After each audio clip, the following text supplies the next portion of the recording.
Hey, everybody, I want to do a quick video for you today. And we're talking about goals. Obviously, that's what this page is dedicated to, and this channel is to goals.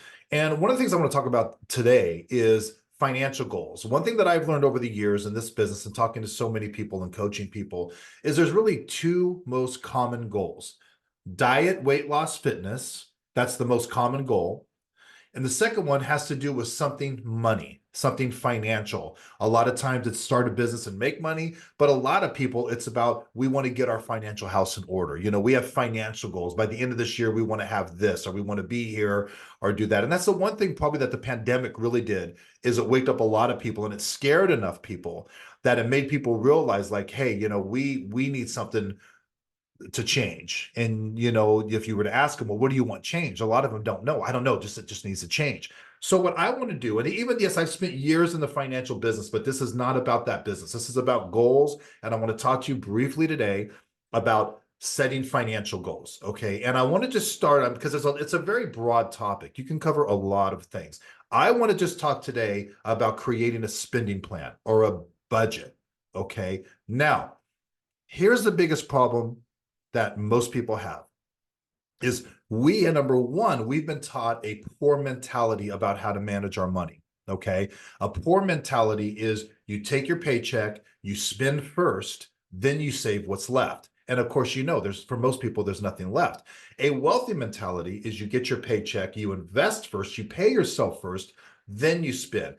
But before you can even get to that, it really comes down to creating a spending plan. So this video is really to be used in two ways. One, for all of you, make sure that you implement this within your personal finances. We also, on this channel, we do have some financial professionals on here. You can use this as a way to work with your clients to help them free up more money to get their financial house in order, and maybe free up some money for them to begin an investment, an emergency fund, a college, retirement, whatever. Now, the first thing people need to do is you need to treat your personal finances, your household, the way you would treat a business. Now, let's talk about that for a second. If you owned a business, and a lot of you do, you know that you track and monitor your business finances like a hawk. Intense scrutiny. In other words, the basic business formula is revenue, money coming in, minus expenses, money paid out, and what's left over is profits. And if you're a business owner, you have three goals. Number one, drive revenue, increase sales, more money coming in. Number two, limit expenses, minimize your expenses. And three, the biggest goal is to overall, obviously, drive your profits. Now, if you're a business owner, you know to the penny how much money is coming in, when it's coming in, and where it came from. You also, and here's the key, you also to the penny know every single expense that you're paying out as a business owner. And you're always monitoring those expenses, because if you see something wasteful, you're going to cut it. If you're paying $150 a month for security at your office or your shop, and you can get the same thing for $50, you're going to change, because you want to say that you're on a mission as a business owner to track every penny coming in, every penny coming out, and you're always looking for wasteful spending to increase profits. Now, I want you guys to imagine for a second, how would your personal finance, how would your household financial picture look if you treated your household, your income, the same way? Now, why don't you? Why don't we? You see, that's the problem. So many people think that their lack of lifestyle, their lack of freedom, their lack of being able to do what they want to do with their finances is because they don't make enough money and everything's so expensive. Everything is expensive. But for most people, that's typically not the case. For most people, it's that they're not controlling their money. They're not watching their spending. There's so much wasteful spending going on, they don't even realize it. So here's what I want you to do. This right here, this is a budget worksheet. Okay, now this is what I use. Don't ask for this because you don't need it. Okay, you can go online, you can go to Google, you can go anywhere, and you could type in budget worksheet. Just type it in. You can go to Pinterest. You can go to Google, budget worksheet. And as you can see here, you're going to see a ton of these PDFs that are usually free to download, and you can make your own budget. There's nothing fancy. It's just a list of this is what my expenses are, and this is the money coming in, money going out, what's left over. But you can go online, type in budget worksheet, print one of these out, and you've got it. And then I want you to do this. I want you to do this.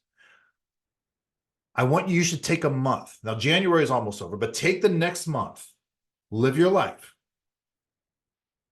Track every single dime that goes out. Now, it's not easy to do. If you're married, you and your spouse need to do it. It's not easy, but I want you guys for 1 month, track every single dime that goes out. And at the end of the month, you get your budget worksheet out and you do that. And I think if you're like most people, you're going to be pretty shocked at the amount of wasteful spending. Okay. Did you know, if I were to ask you, can you save $10,000 this year? Most people, if you were to ask them that question, the most common response is a chuckle. It's kind of like, oh, yeah, right. Well, saving $10,000 in a year is $27 a day. Now, I know not everybody has an extra 27 bucks they can set aside. I know that. But before you answer, let me ask you a couple questions, especially if you're a household, a husband and wife, if there's two income earners, two breadwinners in the household, $27 a day. Let me ask you a question. When you go to work every day, do you stop by something like a Starbucks? If you do, how often do you go and how much do you spend on average? When you go to work every day, do you pack a lunch or do you either go out or order in? And if you go out or order in, how often do you do it? How much do you spend on average? And when you say that to most people, right there, you don't need to go any further, because most people, most couples, you've already found the $27 or more a day that they're blowing. Right? And that's just coffee and lunch. Now, I don't encourage people to not have a life. You need to have a life. You need to have fun. But the problem is people are unable to achieve their financial goals because it all starts with a lack of a spending plan. They know how much is coming in, but they have no idea really how much is going. Oh, they know what their rent payment is. They know their mortgage payment. They know their car. They know their insurance. That's not the stuff that kills you for most of the time. It's the Starbucks. It's the golf. It's last minute, invite some friends over, spend $200 on tri-tip and drinks kind of a thing, right? I'm not saying don't do it, but I am saying start running your business, your household finances like a business. Okay. Download a budget worksheet, find one that works for you, take the next month, track every expense, and do this. And I think you will be shocked at how much money you can trim and how much you can start saving. Because I'll say it again, I'll end this video the way I began it. The two most common goals that people set and don't achieve is weight loss, diet, fitness, and financial. And that financial goal is either I want to start a business, I want to make more money, or we just need to get our current finances in order. And there's a lot of ways to do that. And I'm not here to offer advice on that, but I am here to say, look, you cannot get your household finances in order if you don't at least start with a spending plan. Okay. So I hope this helps y'all. I'll talk to you guys soon.